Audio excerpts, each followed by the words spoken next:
우리 창세기 21장을 같이 보겠습니다. 창세기 21장 22절에서 34절까지 제가 읽고 여러분 읽고 교독하겠습니다. 창세기 21장 22절에서 34절까지 개역개정 성경으로 제가 먼저 읽겠습니다. 그때 아비멜렉과 그 군대 장관 비골이 아브라함에게 말하여 이르되 내가 무슨 일을 하든지 하나님이 너와 함께 계시도다.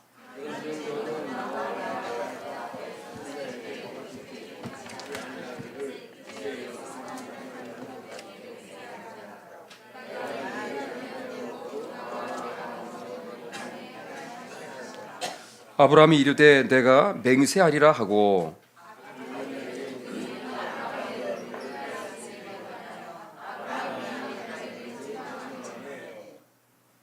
아비멜렉이 이르되 누가 그리하였는지 내가 알지 못하노라. 너도 내게 알리지 아니하였고 나도 듣지 못하였더니 오늘에야 들었노라.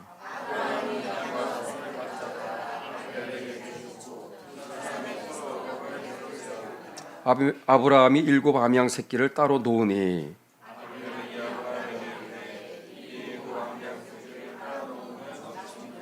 아브라함이 이르되 너는 내 손에서 이 암양 새끼 7을 받아 내가 이 우물 판 증거를 삼으라 하고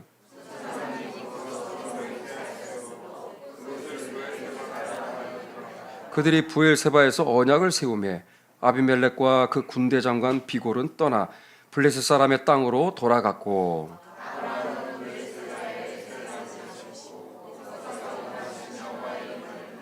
다 같이 그가 블레셋 사람의 땅에서 여러 날을 지냈더라. 아멘. 오늘은 창세기 말씀 57번째, 57번째 말씀을 이어갑니다. 내일은 새벽에 또 창세기 22장 또 그렇게 순서로 쭉 이어집니다.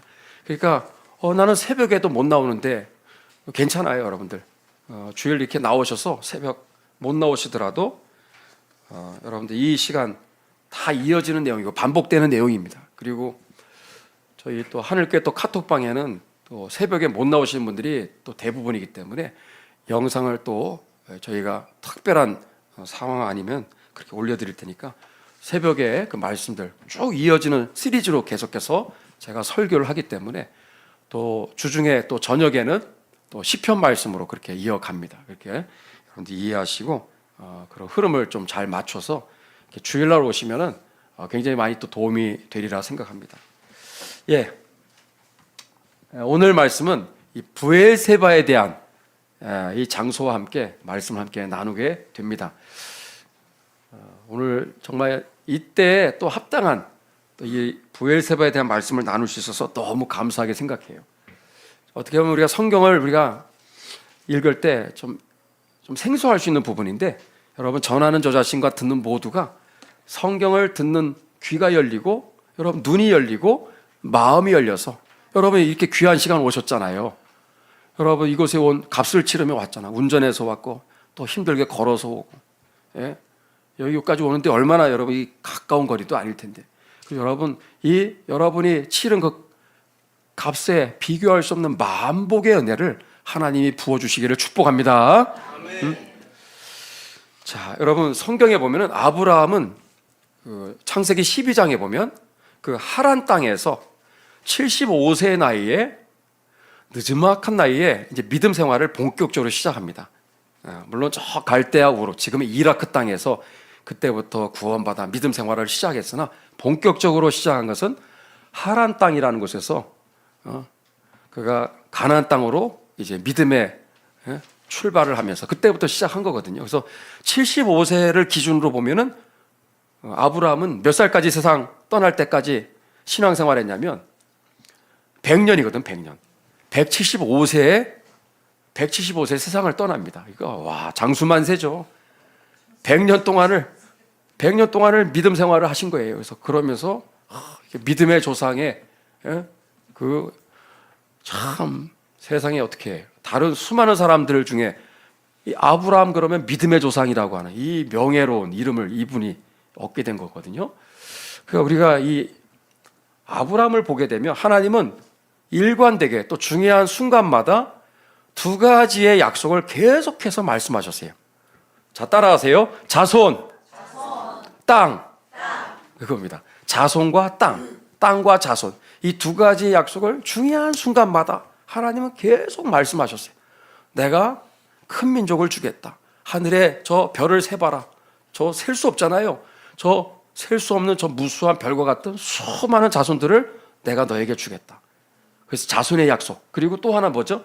땅의 약속을 주셨어요. 뭐 몇 평, 뭐 조그만 그 정도가 아니라 여기 있는 가나안 땅이 가나안 땅이거든요. 가나안 땅을 보통 어떻게 표현하죠? 단에서 부엘세바까지 이렇게 얘기하죠. 우리 한반도를 이렇게 이 한반도 땅덩어리 전체를 우리가 표현하는 일반 명사가 있죠. 뭐예요? 백두에서 한라까지, 한라에서 백두까지. 그러면 딱 뭐 외국 사람들은 모를 수 있지만 우리는 딱 그 얘기 듣는 순간 아, 한반도 전체를 얘기하는구나 라고 누구든지 다 알죠. 그런 것처럼 요 이스라엘 땅, 이 가나안 땅, 처음에 아브라함이 여기 왔을 때는 뭐 노숙자죠. 나그네죠. 내 소유의 내 명의의 땅이 뭐 한 뼘도 없었거든요. 그렇게 시작한 거예요. 근데 이 땅을 하나님이 다 주시겠대. 다 주시겠대. 야, 엄청난 그 약속을 주신 거예요. 그래서 우리는 아브라함의 이 창세기 말씀 볼 때마다 이 자손과 땅의 약속을 계속해서 하나님 주시는데 이게 도대체 무슨 약속인가? 이 단순히요, 부자 되겠다. 부자 만들어주겠다.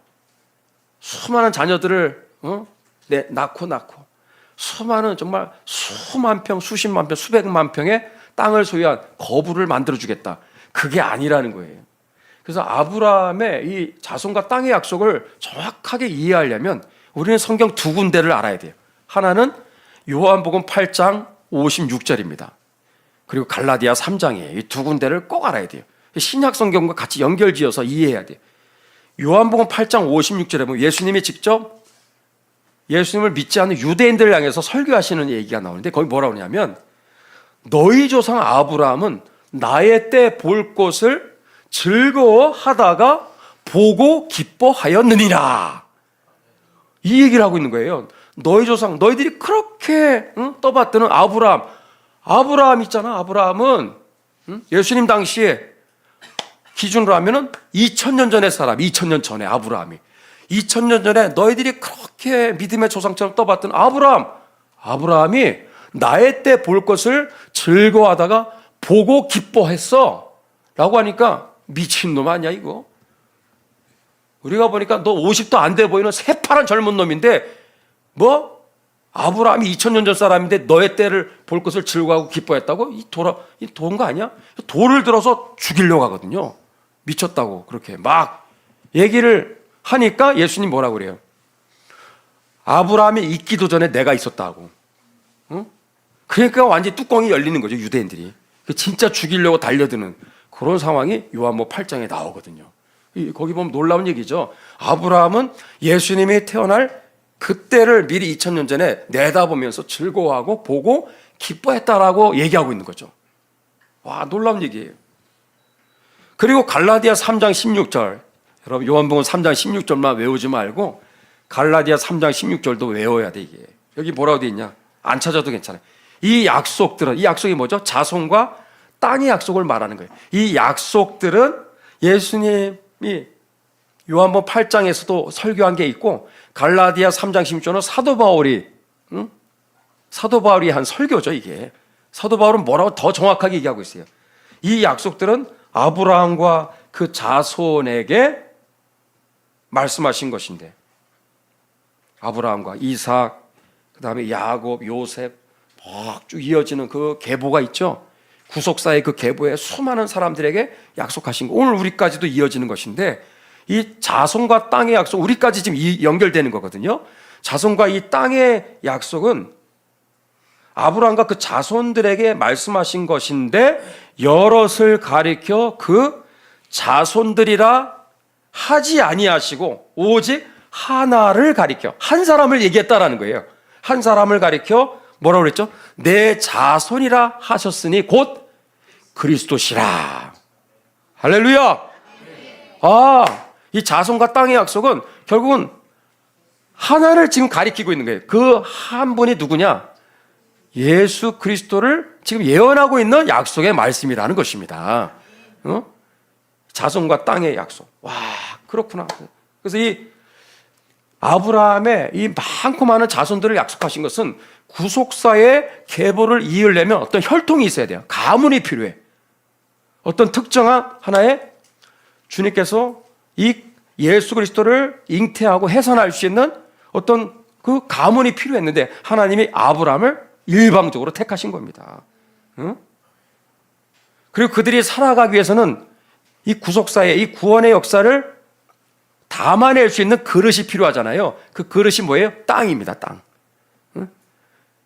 자손이 그냥 나오는 게 아니죠. 어떤 그 거주지가 있어야 되고 또 살아갈 땅이 있어야 되고 환경이 있어야 되는 거예요. 그래서 그릇이 얼마나 또 중요합니까? 그릇이 없이는 이 내용을 담을 수가 없는 거거든요. 그래서 자손과 땅의 약속은 같이 가는 거거든요. 땅.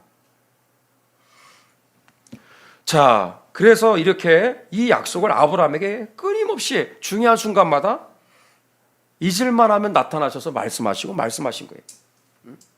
자, 다시 반복하지만 자손과 땅의 약속은 뭘 예언하고 있는 약속이라고요? 예수 그리스도를 예언하고 있는 말씀인 줄로 믿습니다. 특히 이 땅에 대한 약속 얼마나 중요합니까? 그래서 오늘 이게 어디죠?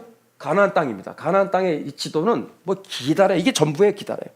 경상도하고 조금 뭐 비슷비슷합니다. 어쨌든 크지 않아요. 뭐 우리나라 같이 이렇게 우리도 뭐 큰 땅은 아니겠지만 이스라엘은 진짜 좁은 땅입니다. 아주 조그매요. 근데 어쨌든 이 땅을 하나님께서 약속을 하셨어요. 다 주겠다고. 근데 이 약속이 언제 이루어지느냐? 이 부동산의 약속은 아브라함 당대 때는 이루어지지가 않고 여호수아 시대에 거의 아브라함 때 그렇게 약속했던 이 땅이 여호수아 시대 정복 전쟁을 통해서 거의 차지하게 되죠. 근데 완전히 다 차지한 건 아닙니다. 이 가나안 땅 전체를 정말 아브라함에게 다 주겠다고 한 약속은 언제 성취됐냐? 다윗 시대에 갔을 때 다 그게 성취가 돼요. 어마어마한 땅을 이제 확보하게 되는 거죠. 그 다윗의 그 계보에서 누가 태어났냐? 예수님이 태어나는 거거든요.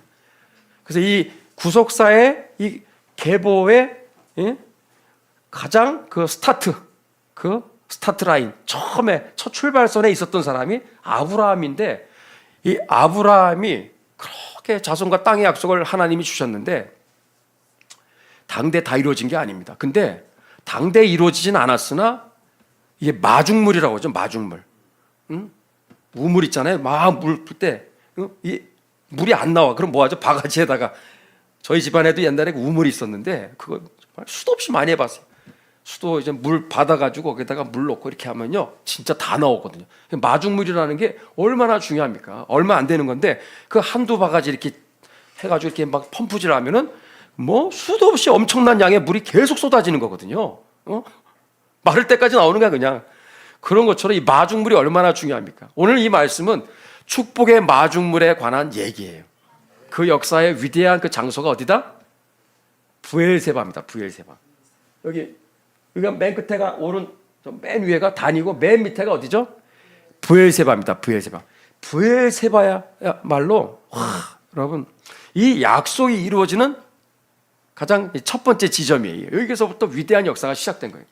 사실 브엘세바는 외곽진 곳입니다. 변두리예요, 변두리. 아무도 거들떠보지 않는 완전 아웃사이더. 조도 안 깎는 땅. 저도 여러 번 가봤지만 황무지거든요. 지금도 황무지예요.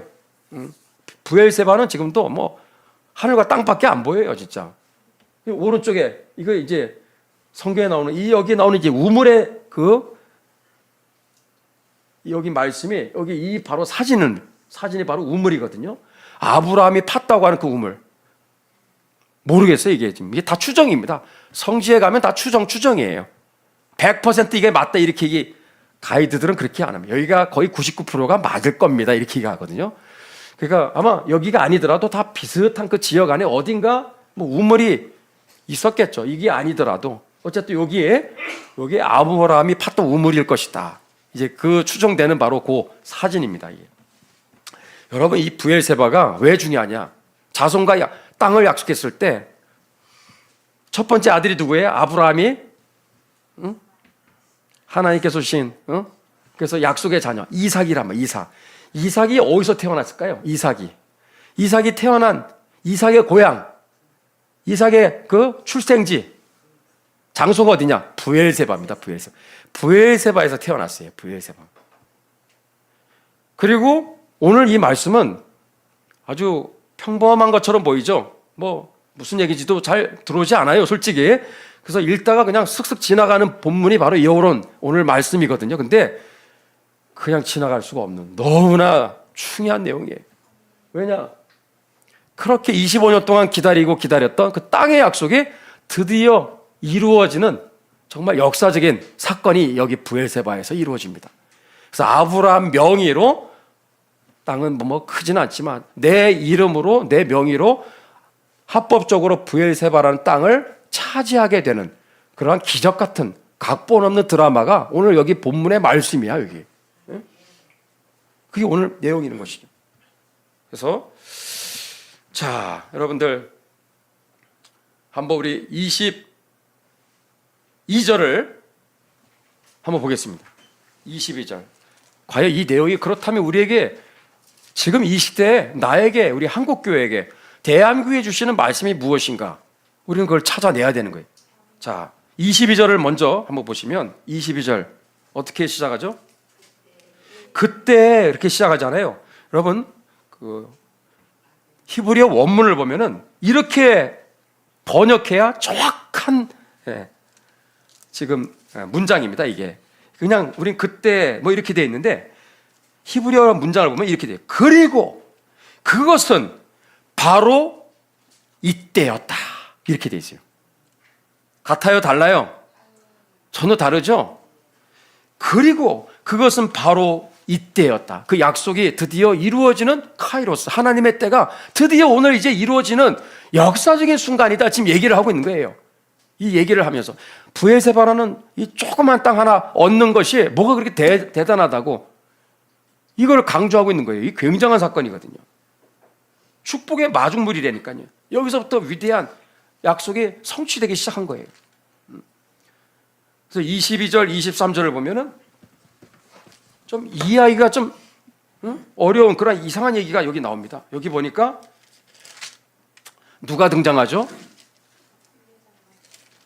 아비멜렉이라는 그 왕이 등장합니다. 아비멜렉은 여기 브엘세바가 있는데 잘 보일지 모르겠는데 그랄이라고 바로 옆 동네 그랄이라는 곳에 그 지역을 통치하는 왕이 아비멜렉인데 이 사람이 어느 날 아브라함이 텐트 치고 여기 잠깐 머물고 있는 브엘세바를 찾아온 거예요.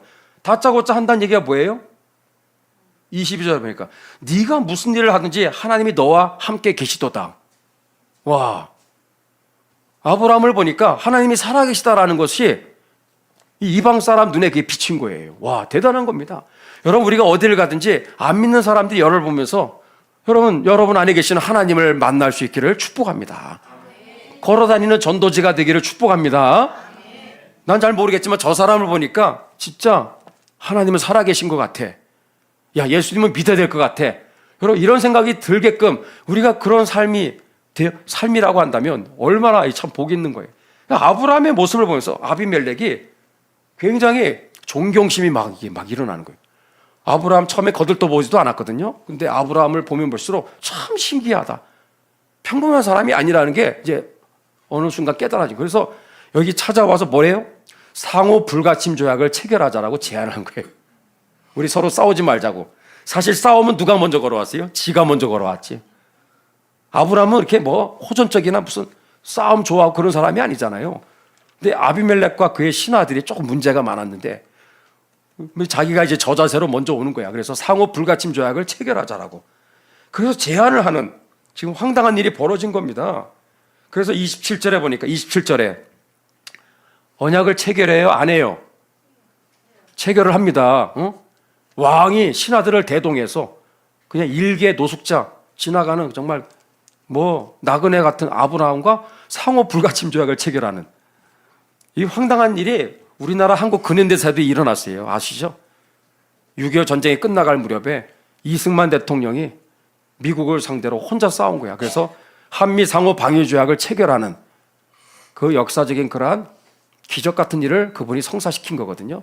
저희 하늘께 들어오면은 6.25 전시관 있는데 복도에 보면은 한미 상호 방위 조약 체결 과정을 자세하게 해놨어요.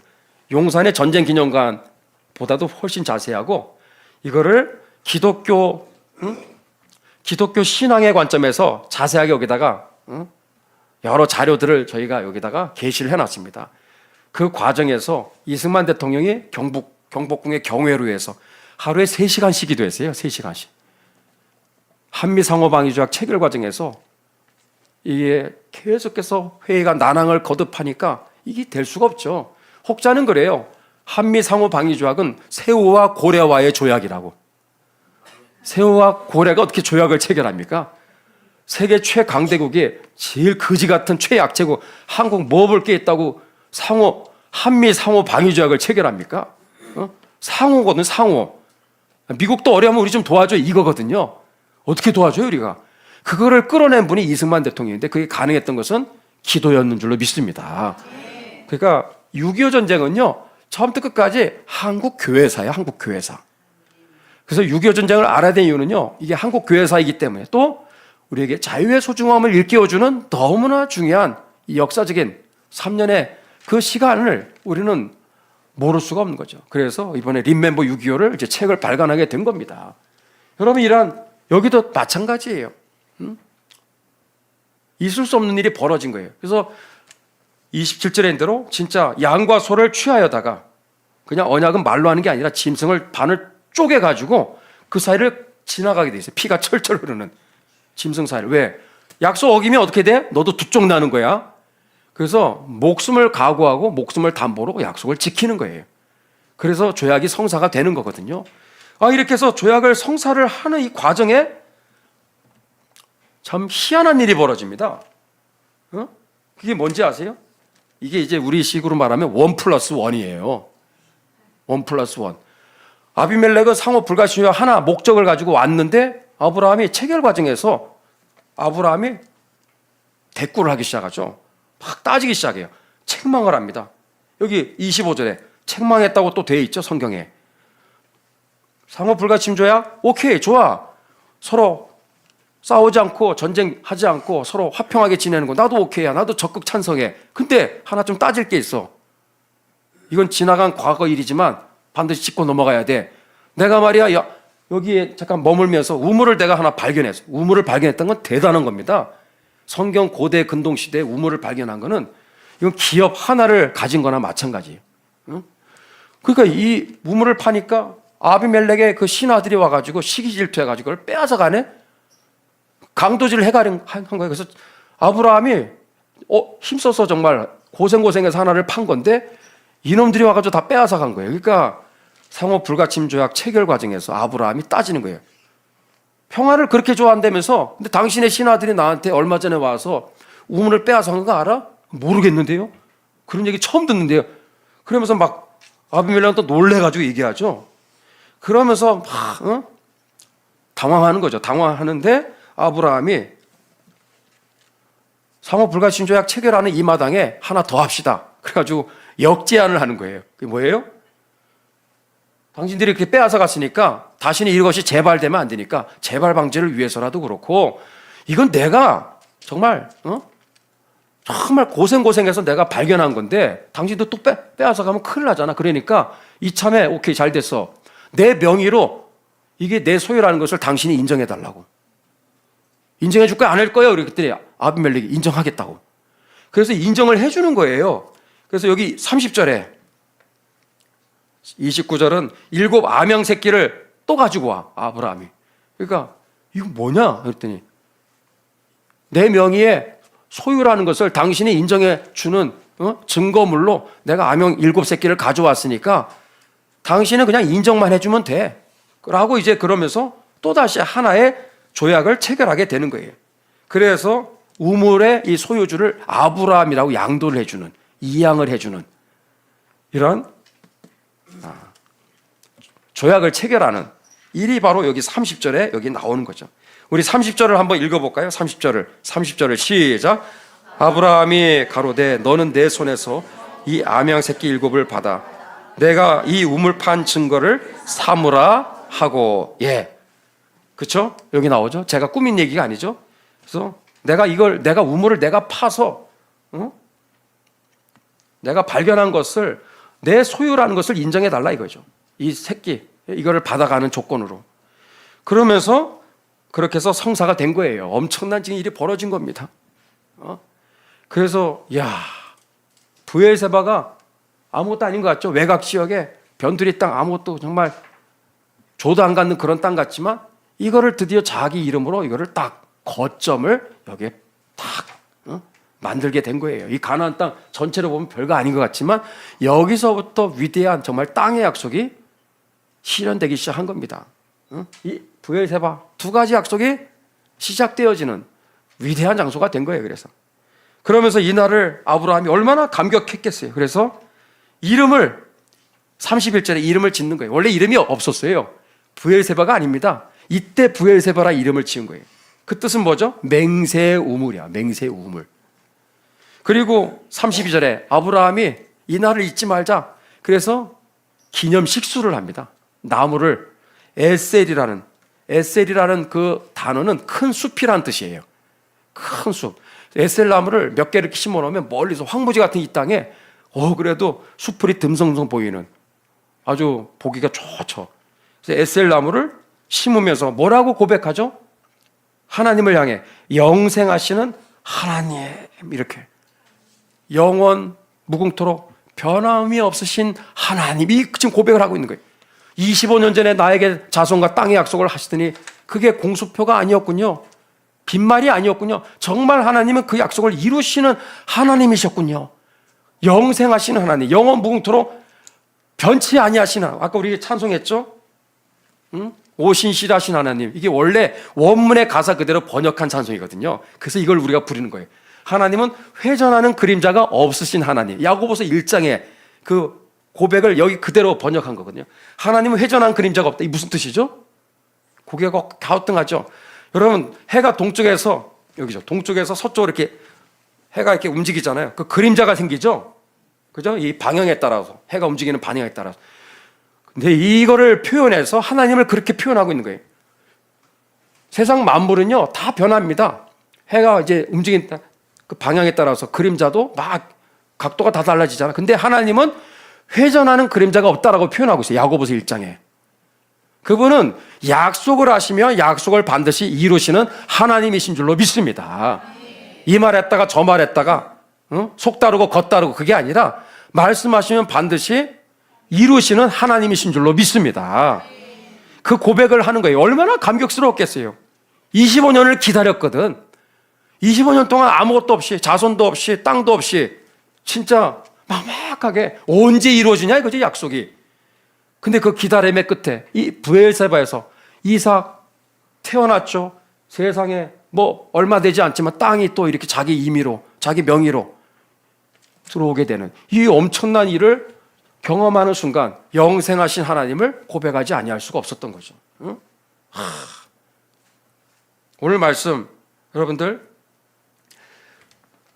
이 말씀 속에서 우리는 아브라함 보세요. 아브라함 상호 불가침 조약 체결하고 끝나야 되는 지금 상황인데 이 순간이 어쩌면 25년 동안 그렇게 하나님 말씀하셨던 이 자손과 함께 땅의 약속이 이루어지는 순간일 수 있겠구나 하는 것을 딱 그 기회를 기가 막히게 포착을 하고 아비멜렉에게 역제안을 통해서 이 브엘세바를 내 것으로 소유권을 이제 인정을 받는, 원래 20장에 우리가 새벽에도 봤지만 20장에는 아비멜렉이 너는 여기에 살아도 돼, 영주권을 그때 받거든요. 영주권. 20장은 아브라함이 더 이상 왔다 갔다 안 해도 돼, 브엘세바에서 텐트 치고 여기에서 계속 살아도 되도록 영주권을 받았는데 영주권만 줬지 땅에 대한 소유권을 준 게 아닌데 아브라함은 여기 21장에 와서 와, 드디어 땅에 대한 약속이 지금 이루어지는구나. 그 순간을, 그 기회를 놓치지 않고 이 브엘세바의 맹세 언약을 맺게 했다는 거죠. 여러분, 우리가 일상생활에서 평범하게 돌아가는 이런 상황 속에서도 하나님의 일하시고 섭리하시는 손길을 민감하게 보는 것이 복입니다. 응? 그 순간순간 아브라함은 그만큼 말씀에 깨어 있었던 사람이에요. 25년 동안 말씀을 잊어버린 게 아닙니다. 기억했고 그 말씀을 붙잡았고 기도했던 사람, 그게 아브라함이에요. 그래서 그 약속이 드디어 별거 아닌 것 같지만 드디어 이루어지는 그러한 감격적인 사건이 브엘세바에서 이루어지게 된 것입니다. 자, 오늘 저는 이 말씀을 우리에게 이렇게 적용하고자 합니다. 그게 어쨌다는 거냐? 여러분, 성경은 어제나 오늘이나 영원토록 우리들의 삶 가운데 정확하게 적용되어져야 되고 우리의 삶 가운데 실천되어야 되는 말씀인 줄로 믿습니다. 성경 공부하는 게 아니에요. 오늘날 이 얘기가 21장의 이 브엘세바의 기적 같은 이 마중물의 축복이 지금 우리 가운데도 지금 계속 일어나고 있는 거거든요. 응? 특별히 대한민국의 헌법 3조 4조 여러분 아시죠? 대한민국은 건국 이후부터 건국의 아버지들이 헌법 3조 4조 1, 2, 3, 4조는요 헌법의 뇌수요 심장이에요. 아무거나 넣는 게 아니에요. 근데 희한하게도 거기에 영토조항이 있어요. 영토조항이 원래는 4조였는데 지금은 3조로 더 올라갔죠. 3조가 뭐예요? 대한민국의 영토는 어디다? 한반도와 그 부속도서로 한다. 그러니까 저 북한 땅 휴전선 넘어 들어갈 수가 없죠. 저 땅은 어느 나라 땅이 정체가 뭡니까? 대한민국 땅인 줄로 믿습니다. 저 수많은 섬들 다 들어갈 수 없어요. 저 백령도인데 제가 고향이 백령도 앞에 그 심천가기로 그 높은 데 올라가면 저 북녘 땅이 지척해 보이는데 뭐 거기 보면 장산곳이 있고 장산곳 옆에 뭐 조그만 초도 뭐 이런 뭐 이 북녘 땅에 뭐 그리고 무슨 조그만 섬들이 짜잘한 게 있는데 못 들어가요. NLL 바로 위에이기 때문에 군사 분계선 위에. 근데 그게 다 헌법상 합법적으로 그걸 따지면 다 대한민국의 영토거든요. 영토. 우리가 못 들어가는 것뿐이지. 근데 헌법에 왜 그거를 건국의 아버지들은 4조에 지금은 3조에다가 그거를 지금도 박아놓고 있을까요? 자유통일을 이루라고 하는 명령이거든요. 응? 두 국가로 이런 미친 소리 하면 안 되는 거예요. 응? 4조는 뭐죠? 대한민국은 통일을 지향하며 자유민주적 헌법 질서에 입각하여 통일정책을 수립하고 이를 추진한다. 자유통일을 이루라고 하는 명령입니다. 명령. 그거를 가장 앞장서서 지켜야 될 사람이 누구예요? 대통령, 통일부 장관. 지금 뭐 하고 있죠? 여러분, 통일부 해체해야 되는 거예요. 통일부 장관이야 말하기도 싫지만 이 정동영이가 여러분 그거 아셔야 돼요.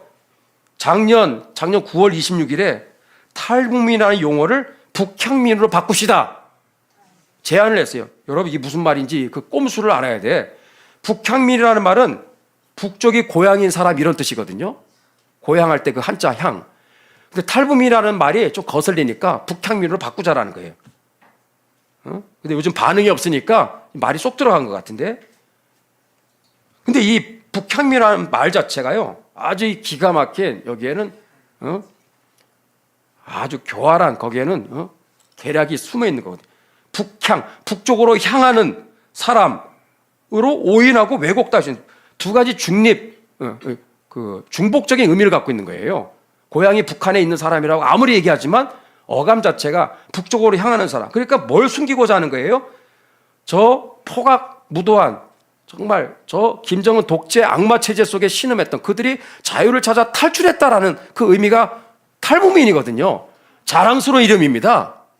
지켜내야 될 이름인데 자유를 위해서 북한 저 동토의 땅, 아메리카의 땅, 저 지옥의 땅을 탈출했다고 하는 이 의미가 너무너무 싫은 거야. 그래서 북향민으로 이름을 바꾸려고 지금 계속해서 지금 시도하고 있는 것이죠. 이름을 바꾼다는 게 그렇게 여러분 브엘세바라는 이름 하나 딱 꽂아놓으니까 거점을 꽂아놓으니까 결국 그게 나중에 진짜 약속이 다 이루어지는 그 시작이 되잖아요. 이 얼마나 이게 중요한 이름이 맹세우물 하나님의 약속이 반드시 이루어질 것이다. 그 맹세의 우물 그런 뜻의 아예 이름 자체를 그렇게 잊지 못하게 박아놓은 거거든요. 근데 이렇게 뭐 북향민으로 하자. 그러니까 뭐 어떻게 되겠어요? 대한민국의 건국의 아버지들이 목표로 지향한 자유통일에 대해서 이거를 완전히 그냥 위헌적인 있어서는 안 되는 그 발언을 한 거거든요. 정동영은 2005년에 노무현 때 그때 통일부 장관을, 이 사람 2번씩이나 해먹는 사람이에요. 그때 뭐라 했어요? 탈북민 그러지 말고 새터민이라고 하죠. 새터민. 그 주장했던 사람이 그 사람입니다.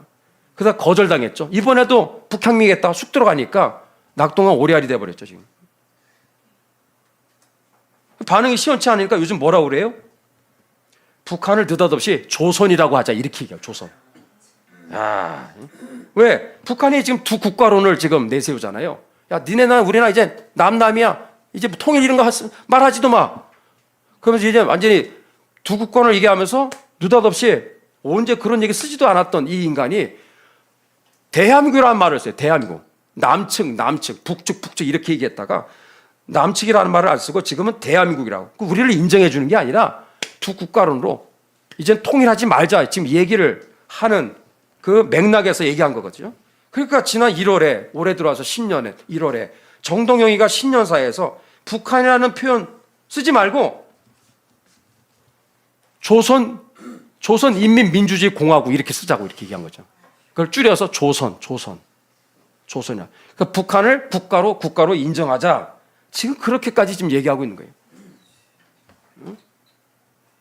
북한을 탈출했다는 이 용어부터 시작해서 하여튼 대한민국의 그 헌법상에 명시하고 있는 이 목표인 자유통일을 아예 두 국가로 그걸 동조하면서 아예 위헌적인 그런 발언을 서슴지 않고 아주 대놓고 지금 얘기하고 있는 거죠. 지금 저 청와대에 앉아있는 저 정신 나간 인간은 얼마 전에 4.28 판문점 선언 8주년 기념사에서 뭐라고 그랬어요? 우리 정권은 출범 이후에 북측 체제를 존중해 오고 있다. 흡수통일은 추구하지 않을 것이다. 적대행위 일체하지 않을 것이다. 그거를 쓸데없는 얘기를 또 하고 있는 거죠. 그래서 평화 공존을 위해서는 북을 자극해서는 안 된다. 국가로 인정해야 된다. 지금 그렇게 하고 있는 거예요. 지금 자극하면 평화가 오지 않는다. 자극하지 않아야 평화가 온다. 그래서 그들은 어쨌든 대한민국의 헌법 3조 4조를 어떻게 역사에서 삭제하기 위해서 아주 발버둥을 끝까지 칠 겁니다. 이러한 가운데서 여러분들 지금 우리 그런 의미에서 대한민국을 살리는 여러분 저는 부엘세바가 뭐냐? 이제 곧 있으면 출간을 앞두는 리멤버 6.25인 줄로 믿습니다. 리멤버 6.25. 별거 아닌 한 책일 수도 있으나 이 책은요. 6.25 전쟁은 끝나지 않아 아직도 전쟁이고 끝내야 되는 전쟁이라는 것을 우리에게 가르쳐주고 있는 너무나 중요한 역사 교육 콘텐츠입니다. 이거를 잘만 알아도 공산주의 실체를 알게 돼요. 저들의 아주 사악하고 마귀적이고 반인륜적인 반교회적인 적그리스도의 집단이라는 사실을 아주 적나라하게 보여주는 것이 6.25 전쟁이거든요. 그리고 6.25 전쟁은 끝나지 않은 이유가 자유통일이 이루어지지 않았기 때문에. 그래서 이 역사적인 사명을 일깨워주는 또한 책이 리멤버 6.25가 될 것입니다. 그래서 우리는 아직도 언제 통일이 될지 우리는 아무도 장담할 수 없지만 어쨌든 우리는 하나님께서 정말 2600만 저들에게 맞아 죽고 얼어 죽는 복음 듣지 못해 안 그래도 지옥인데 지옥 진짜 들어가는 저들을 구원하기 위해서 하나님이 지금 곳곳에서 깨어있는 자들을 통해 일하시는데 그중에 이제 6월에 나오게 되는 이 책은 결국은 대한민국의 5천만 국민들이 너나 할 것 없이 가야 될 우리의 국가적인 방향과 사명이 무엇인지 또 특히 한국교회는 그 일에 제일 최선봉에 서야 될 누구보다도 앞장서야 될 분들이죠. 그거를 일깨워주는 부엘세바가 될 것입니다. 여러분들 마음껏 축복해 주시기를 바라고 이 귀한 책을 통해서 대한민국의 5천만 국민들의 눈을 가리고 있었던 이 거짓된 잘못된 역사관 국가관이 예수 이름으로 무너질지어다. 그리고 바로 세워질지어다. 계속해서 기도해 주시고 축복해 주시고 출판 과정 그리고 이 홍보 과정과 또 보급 과정을 위해서 계속해서 기도해 주시기를 주의 이름으로 축복합니다. 한두 가지만 말씀 나누고 이제 마무리하는 것은 부엘세바는요 지금도 우리가 구체적으로 적용해야 되는 오늘 중요한 말씀이에요.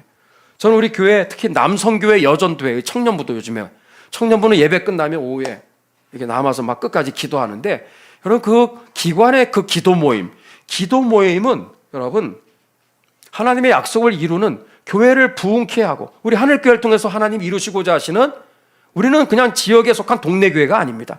7만여 한국교회 중에 하나의 교회가 아니라 정말 하나님께서 특별히 하늘교회를 향해서 이 땅의 역사전쟁을 위해서 자유의 복음을 전하고 자유의 역사를 알리고, 대한민국 근현대사를 알리고, 이승만 대통령의 그러한 정확한 진실을 알리고, 6.25 전쟁을 알리고, 5.18을 알리고, 이러한 역사에 이 다 왜곡된 이 역사를 바로 세우는 일에 하늘교회를 세우신 줄로 믿습니다. 그래서 이 6.25 전시관 부엘세바입니다. 부엘세바. 별거 아닌 것 같지만 용산 전쟁기념관에 비하면 정말 100분의 1도 안 되죠. 그러나 이 전시관 하나가 있음으로 말미암아 여러분 놀라운 역사를 뒤바꾸는 기적이 시작되는 것입니다. 림멤버 6.25도 그렇고, 또 광화문의 6.25 여러분 그 역사를 잊지 말자 해서 감사의 정원 만들었죠. 꼭 가보세요.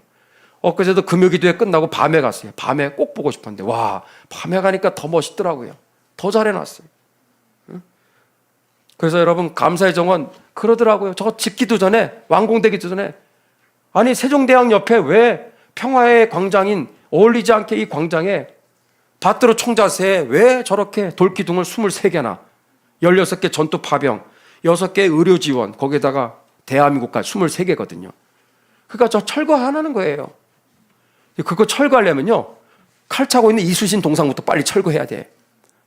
그렇지 않아요? 그 역사를 몰라서 그래요. 여러분, 광화문 광장은 6.25 전쟁의 수도 서울을 탈환하는 일주일 동안의 수도 서울 탈환 전투에 있어서 마지막 최후의 격전지가 광화문입니다. 미 해병대원들이 광화문을 돌파해서 서울중앙청 건물의 태극기를 한국 해병대와 꽂는 마지막 순간이 광화문에서 벌어졌는데, 그 광화문에서의 그 서울 그 시가 전투는 한마디로 바리케이트 전투라, 바리케이트 전투. 그래서 저 서울 중심부에 들어올수록 정말 산 넘어 산인 게 뭐냐면 한국 해병대원들이 막 질릴 정도로 자기들 눈앞에 돌파해야 되는 바리케이트가 무려 700개나 700개. 700개, 그것도 100m 간격에 이렇게 촘촘하게 해놨는데, 그거 하나 돌파하는데 빠르면 10분, 어떤 건 1시간이 걸려요. 근데 돌파할 때마다 어디 숨어있는 저격수들이 총을 빵빵 쏘면 한국 해병들이 적탄에 맞아서 그 자리에 즉사하는 거예요. 그래서 여러분, 인천 상륙작전 이후에 수도 서울 탈환할 때까지 13일 동안 전사하거나 부상당한 미군들만 3,000명이 넘어요. 3,000명. 인천 상륙작전은 21명만 정말 저건 최대의 정말 그 기적 같은 승리죠. 이 21명의 경미한 피해를 입었다면 수도 서울 정자 탈환 과정에서 3,000명이 죽거나 다친 거거든요. 그 최후의 격전지가 광화문인데, 그래서 광화문을 돌파할 때 여기 사방에 북한 공산군들이 시신들이 널브러져 있는 모습, 그것과 함께 정말 그들의 눈에 비친 참상은 수도 서울의 그 죄 없는 양민들, 서울 시민들의 검게 그을린 새카맣게 숫덩이 되어 있는 시신들이 곳곳에 산더미처럼 있었어요. 도망가면서 서울의 양민들을 집단 살육했었던 킬링필드가 광화문입니다. 그래서 이 수도 서울의 자유를 되찾아오기 위해서 미군들이 치러야 했었던 그 엄청난 희생, 그리고 저 공산주의들 악랄한 잔인무도한 그들의 그 집단 살육의 현장이 또 광화문이기 때문에 어디보다도 가장 상징성 있는 장소가 광화문이죠. 여러분 많이 가셔서, 저희는 이제 현수막도 만들어서 그것을 부엘세바와 같은 거점으로 삼고, 그래서 이 공산주의의 이런 악랄한 만행들을 알리고, 또 6.25 전쟁 때 자유소를 싸워주었던 수많은 분들, 그분들한테 감사를 표시하는, 또 거기 있으면 낮에 가면 거의 절반 이상은 외국 사람들이 와요. 저는 스웨덴 사람, 필리핀, 인도 사람, 거기 미국 분들, 영국 분들, 하여튼 뭐 짧은 1시간, 2시간 서 있는데 외국 분들이 정말 다양한 분들이 거기를 찾아오고 있습니다. 여러분들을 축복합니다. 여러분들 이러한 정말 감사의 정원을 포함해서 이런 것들 하나하나가 결국은 세워지고, 이렇게 해서 우리가 거점을 많이 이렇게 만들어가는 이 과정이 결국은 이 자유 대한민국을 지켜내고 자유를 수호하고 자유통일을 이루어내는, 또 하나님 나라를 널리 확장하는 여러분 축복의 마중물이 되는 줄로 믿습니다. 오늘 이 모임 또한 그러한 모임인 줄로 믿습니다.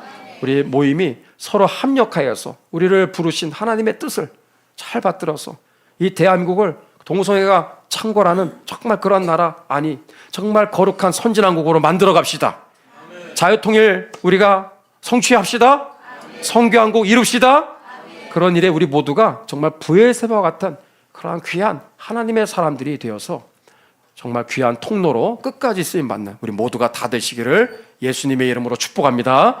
은혜로우신 하나님 아버지, 감사와 찬송을 올려드립니다. 우리 눈에 보이는 현실을 볼 때는 과연 하나님이 살아계신 것인가? 하나님의 약속은 이루어지는가? 과연 자유통일과 복음통일이 이루어질 수 있는가?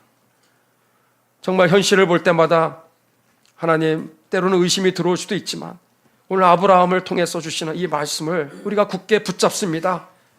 하나님, 눈에 보이는 현실은 정말 막막하고 도저히 이루어지지 않을 것 같은 그러한 암울한 상황을 우리가 살아가고 있지만, 그러나 우리가 오늘 아브라함을 통해서 배우는 대로 우리들의 삶 가운데 주여, 이 브엘세바의 역사가 우리를 통해 이루어지게 도와주시옵소서.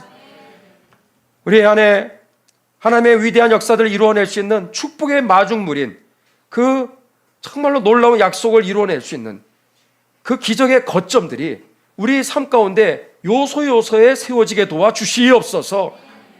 우리 특별히 이 자리가, 주일마다 예배하는 이 자리가, 또 새벽에 수요일 금요일 이 자리에 나와 기도하는 또 기관에서의 그 모임마다 이 대한민국을 위해서 또 한국교회를 위해서 기도하는 진리전쟁과 체제전쟁에 정말로 최선봉이 되어서 하나님 나라를 이 땅에 세워가는 일에 축복의 마중물로 쓰임받는 귀한 모임들이 되게 하여 주시옵소서.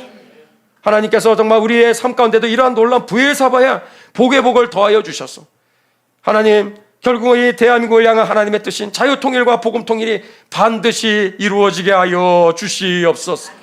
악의 세력들은 점점 이 자유통일에 대한 부르심의 이 사명을 무너뜨리고 헌법에서 삭제하고 법치주의를 무너뜨리고, 지금 또한 사법부의 개혁이라는 이름으로 5개의 악법들이 자유민주 체제를 허물고 체제를 전복시키는 이 악법들이 지금 추진 중에 있습니다.